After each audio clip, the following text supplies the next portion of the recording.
Le petit a mérité ce qui lui arrive, mais nous. Leur fils agresse une mamie à Cannes, le maire retire le remplacement au marché. Titulaire d'une place au marché de l'Aboca, la famille du jeune agresseur d'Angèle H, 89 ans, en août à Cannes, s'est depuis vu retirer son emplacement par la ville, une décision jugée injuste.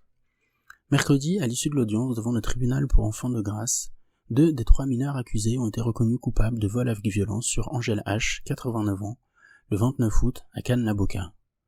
Vendredi 2 décembre, le père du jeune de 14 ans qui a porté le coup était, dès 6h30, posté devant l'hôtel de ville de Cannes, en l'espoir d'obtenir une entrevue avec le maire David Lisnard. Objectif, tenter d'influer sur la décision municipale prise dans la foulée de l'agression, de lui retirer son emplacement au marché de l'Aboca, là où, aux côtés de son épouse notamment, il vend des vêtements chaque samedi depuis 22 ans.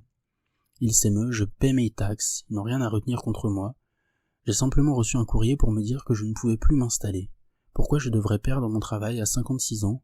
Je ne sais rien faire d'autre. J'ai une société, un camion, des marchandises. Qu'est-ce que je vais en faire? À l'évocation de l'affaire, le père ne cherche pas d'excuses à son rejeton. On ne le défend pas. Il a fait quelque chose d'atroce. Il est déjà en train de payer. Il est à 700 km de sa famille, en centre éducatif fermé à Bordeaux, et la punition pénale arrive. Il assure cependant que ce dernier regrette son geste. Il a écrit une lettre à la dame. Cette histoire l'a complètement changé. Je ne sais pas ce qui lui est passé par la tête, c'est un gamin de 14 ans. Alors, il répète, le petit a mérité ce qui lui arrive, mais nous, et moi, qu'est-ce que j'ai fait? On va nous punir combien de fois? J'ai d'autres enfants, un loyer à payer. Une décision injuste, à propos de laquelle il entend donc échanger avec le maire de Cannes, David Lisnard. J'ai déjà été reçu par monsieur Rigoul, directeur de cabinet, mais ça n'a pas bougé. Je veux voir le maire, notamment pour lui demander s'il est juge, parce que, si la ville va au tribunal et que la justice décide de m'enlever ma place, je dis ok. Mais là, rencontre qui pourrait avoir lieu la semaine prochaine selon la mairie, visiblement sans guère d'espoir pour la famille de récupérer son emplacement au marché de l'Aboca. Contacté, le cabinet du maire confirme le retrait de l'emplacement dans la foulée des faits. On est responsable de ses enfants, nous indiquons d'emblée, occuper le domaine public est un droit particulier. Nous avons considéré qu'il était incompatible d'accueillir les parents d'un enfant qui a commis de tels actes. Pour justifier la décision municipale, prise en s'appuyant sur la réglementation des marchés de Cannes, on évoque aussi une mesure d'ordre. On ne savait pas quelle allait être la réaction des gens sur le marché. Une mesure conservatoire au départ, en attendant la décision de justice, sauf qu'entre-temps nous les avions déjà reçus, à leur demande juste après les faits, et avions convenu d'un nouveau rendez-vous après le passage au tribunal. Hier, nous avons reçu la femme et la fille et l'aîné, et cela ne s'est pas très bien passé.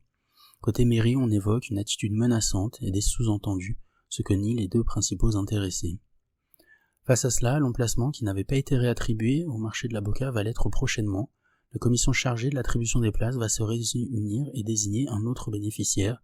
Il y a beaucoup de demandes, émanant notamment de familles méritantes. Tout ça, c'est entre guillemets, c'est la mairie qui a écrit. En conclusion, le maire recevra la famille, mais il ne cédera ni aux pressions ni aux menaces. Guillemets toujours.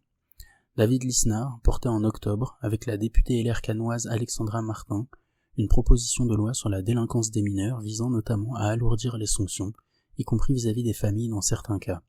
Peu après l'agression, il avait déjà écrit au ministre de l'Intérieur Gérald Darmanin pour que l'excuse de minorité soit levée dans des cas aussi graves, mais aussi pour demander la suspension immédiate du versement de toute aide sociale au profit des familles.